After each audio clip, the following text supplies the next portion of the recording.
Welcome. Sorry for some technical difficulties. I'm not sure if y'all noticed that Facebook was kind of wonky today and people couldn't get on and having all these issues. So we had a little backlog trying to log on. So thanks for joining us today. I'm Janell Bullard, Superintendent for Paynesville Area Schools. I'm Thomas Pearson, the school board chairperson.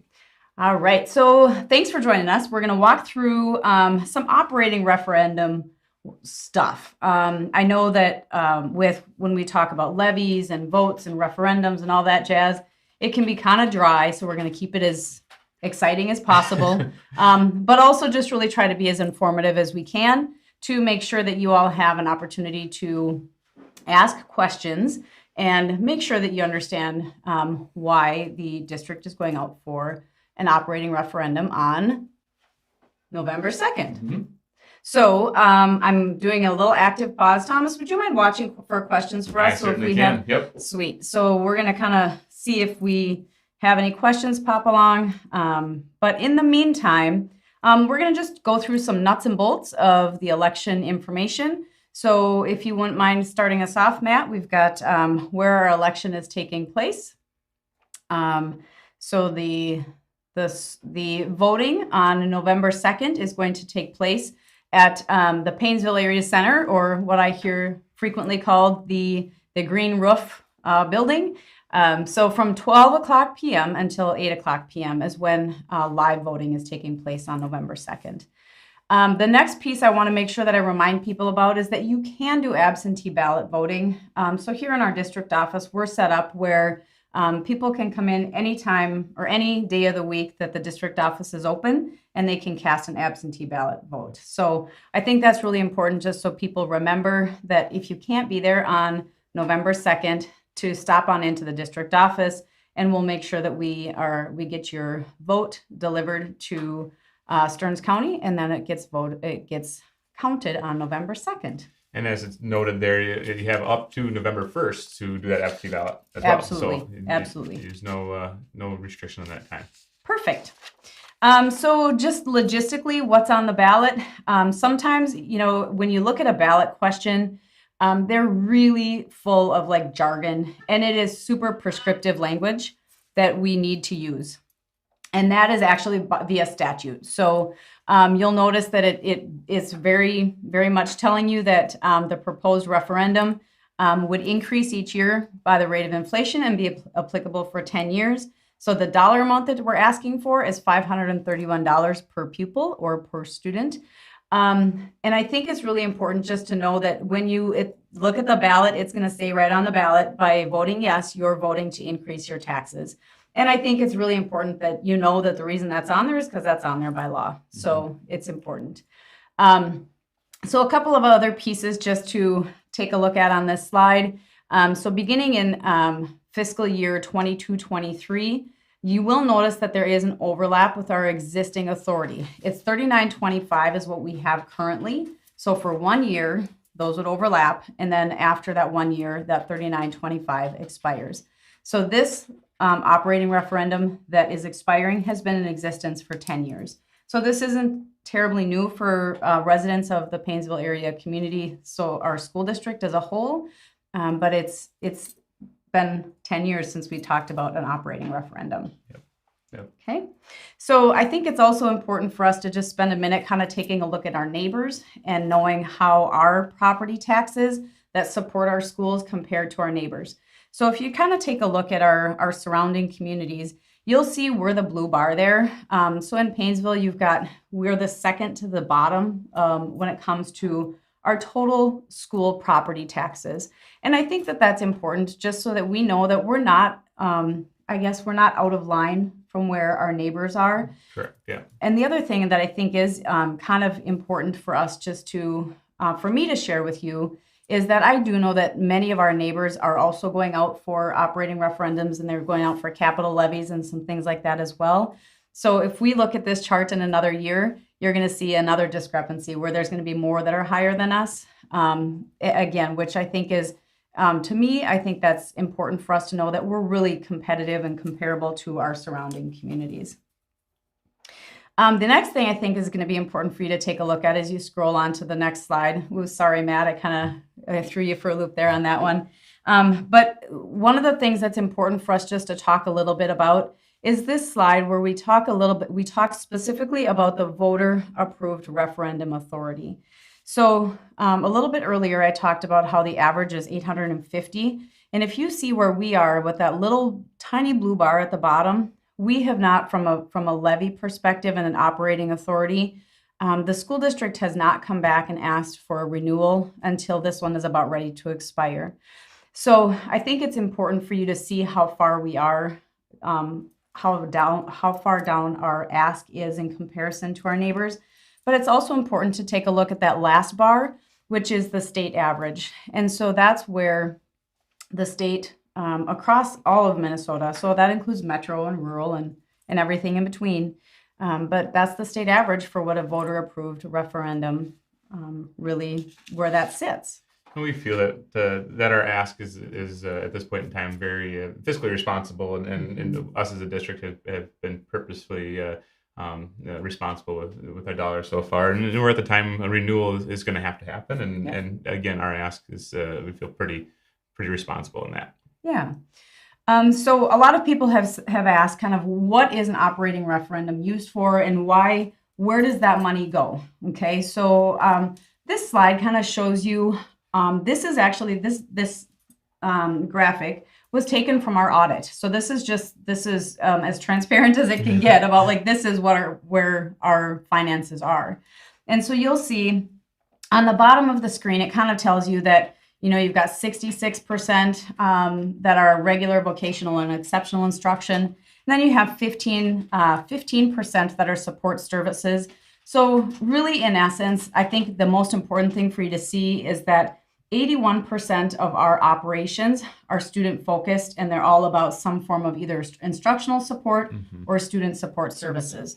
And then 19% would be for like buildings, doing some site things. There's some targeted like fiscal and other fixed costs that are in there along with administration. That's that last 20% or 19%. So this is where the revenue goes for an operating referendum. And I think it's important for us just to take a second to pause and remember what we just did a few years ago, because it's different. Yeah. Okay. So, and Thomas, you were on the board when that came through. Yep. And so in 2019, what did you guys, the district went out for? The building bond. Yep. Yeah. For the beautiful new facility we have just to the north of the high school building. Yep. So it's different than an operating referendum. And I think it's really important that people remember that buildings, bonding is for buildings, and a referendum is for learning, and it's for the operations of the school district. So again, the ask for the school districts is $531 per pupil, and it increases each year with inflation. And our building bond, as you all know, we had our open house on August 12th, which was very well attended. And so we've seen the fruits of that labor. So now we're coming back just to remind people about the operations next. Yep. And again, with or without the beautiful spaces that we have now here in the district, we would still be at that point in time be looking towards a operating referendum as we sit here today. Yep. It's not something that's made a difference or changed in that fact. That's a really good reminder, because I do think that sometimes it can be confusing that there are segments of money that can be used for certain things, and that building bond money that could only be used for that very specific project. Correct. Whereas operations are really about operating the buildings. Okay. So I think the other thing that's going to be important for us to just talk a little bit about is who pays the taxes when this referendum kind of comes through. So we have a heavy seasonal presence, and so I think it is important to remind people that seasonal recreational properties, they don't pay toward the operating referendum. And it is also important to remind people that for our large farm owners, that their a large chunk of agricultural land is only levied on the house, the garage, and 1 acre of land. And I do know that that's always a question, and this is different than the bond. And we're going to show in just a little bit why that is. But it is important to remember, and I think it's a really good question that many of our agricultural owners ask. and it is just levied on the house, the garage, and the 1 acre. Yep. Okay. So here's the most important question ever. Yep. How much is it going to cost me? That's usually the what it comes down to. Yeah. The $1 million question. $1 million question. All right. So we took a look at a house that's on an average market value of $175,000, and as you'll see, if your house is valued at $175,000 for the entire year, it's going to cost you $167. So I need to put that kind of in like forms of something that's meaningful to me. So I like my coffee. Thus the reason I do coffee talks often. Yeah. And so I calculated it out. And if I were to have a pumpkin spice latte or a peppermint mocha for the seasons that they're there, I would have paid for the tax increase. So I think it's important to kind of put it back into perspective and look at it in the big picture when you're looking at your tax value and what the estimated increase will be payable in 2022. Correct. And again, $167 a year on a $175,000 house is breaks down just a little over $11 a month or something like that. Yep, So exactly. Yeah. So it's and I'm not trying to downplay, anytime we increase our taxes, I think we need to be mindful and respectful. But I do think that, when we put it into terms that are, things that we often will spend money on, it can quickly be kind of, it makes a little more sense. So here's where I talked a little bit about the types of property. And so you'll notice that there's a star on the referendum market value. And the reason I wanted to bring this up is because we're so close to our bond project. And the reason it's important is because when we went through the bond process, it was taxed differently. It would have been taxed on the net tax capacity, which is the last column. So where the star is in the middle, that's the property breakdown for an operating referendum. And so I think it's important just to remember that bonds and a capital levy, they're spread differently across our tax base. But for an operating referendum, it really is that center, the center core. And you'll see this is the breakdown. So 60.3% of our tax base is residential homestead for an operating referendum. So then let's just do a quick pause and see if there's any questions. We're gonna hold on for just a second. Oh, we're just doing such a good job explaining all this. Nobody has any questions. Not a one. All right. So the next one I want to show you is why we are coming out for an operating referendum. And I think that it's important just to maybe understand kind of two things. The majority of our funding comes from the state of Minnesota. And every 2 years, when it's a budget year, there is a percentage of money that's traditionally given to education. We may have all heard that this year was a big year for financial give to the school district, or to schools as a whole. And it was 2.45 this year and 2% next year. But as you can see on the graph in front of you, the blue line is where over the course of the last 20 years, if our educational funding from the legislature would have kept up where it should have been, that's the blue line of what it was projected to be. The orange dashed line really shows where funding came in. So you'll see a pretty significant gap there. And I think, again, that's that reminder of why school districts are now asking for an operating referendum, and the average is $850. In 1993, in 1993, which would have, the average operating referendum was $332. So again, this is just a visual to have you see how funding from the state level and was projected to be in relation to what it actually does. So what that does is that really creates a reliance for school districts to look to two different things. We either have to look at doing budget cuts, which unfortunately I know we've had some significant discussion about over the course of last spring, coming into this school year. So it's either we cut budgets or we come back to our voters and ask for an increase in our operating referendums. And really that is something that we are doing both. So that's why we're here and where we're at. The other thing I think just to remember is that we do have some mandated services that we are responsible for providing. And there are lacks of funding that have been promised to school districts. And so that does put more pressure on school districts to figure out their own type of funding and their own type of methodology to increase their revenue. So that really is, we cut or we come back to voters and we talk through those things.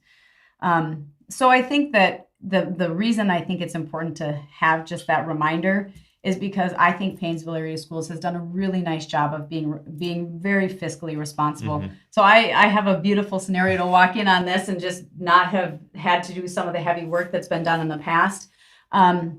But I can tell you, I can see a lot of responsible choices and decisions that have put the school district in a really good position. We have fabulous programming. We have great opportunities for kids. And we want to be able to just continue those, which is why we're here just asking to be able to continue all of that programming. And our intent of the board as well is to maintain that fiscal responsibility. As Janell said, it's been years of work, a lot of years of heavy lifting, even before I was on the board, and we maintain that plan to continue with the fiscal responsibility moving forward. You bet. So one other piece that I want to add, and I was not going to put this in because I thought, I'm like, okay, nobody's going to really care about this, but this is really kind of a big dog deal. So did you know that there are state property tax refunds that come along with paying with a levy? I did. Oh, there we go. I learned something that you already knew. So the state of Minnesota does have 2 tax refund programs and a tax deferral program. So anytime that I talk about income tax and filing your taxes, my first disclaimer is I'm not a financial advisor. So talk to somebody who knows about your taxes. But these are 3 really solid programs that many of our residents do take advantage of to really help with that tax impact. So again, this is something, if you prepare your own taxes, you can, if you go to the Department of Revenue website, you'll be able to access the programs there. But if you have somebody who prepares your taxes for you, they will absolutely know about these tax refunds and deferral programs. So with that, let's do this is my active stalling so that we can allow people to ask questions, and we'll see if we've got anybody that's got any or wise words of wisdom about what else we should include. So on the last slide, you'll see my contact information on there.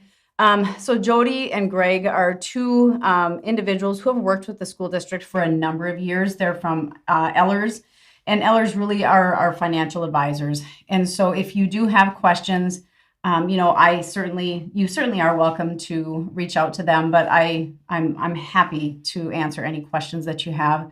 I think as an educator, one thing that I learned a long, long time ago is that if there's one kid in the classroom that has that question, 9 times out of 10, a bunch more do. So if you have a question, please don't hesitate to ask, so we can either put them on as a Q&A on the website or we can add it into some future discussions. So as we have effectively paused and done. No, Janell, all these slides not only will be maintained on this YouTube and Facebook page, but they'll also be able to be found on the school website as well, correct? Yes, thank you. Yeah. Yep, midway down the page, there's a square, and it says click here, and it'll bring you to a page that's got all of this information that we just walked through. And then that is also where we're going to, if we have additional information to add to it, it's kind of our landing spot. So we want people to get used to going to that. But here's the kicker. We are within 30 days. It's less than 30 days. Coming quick. Yes.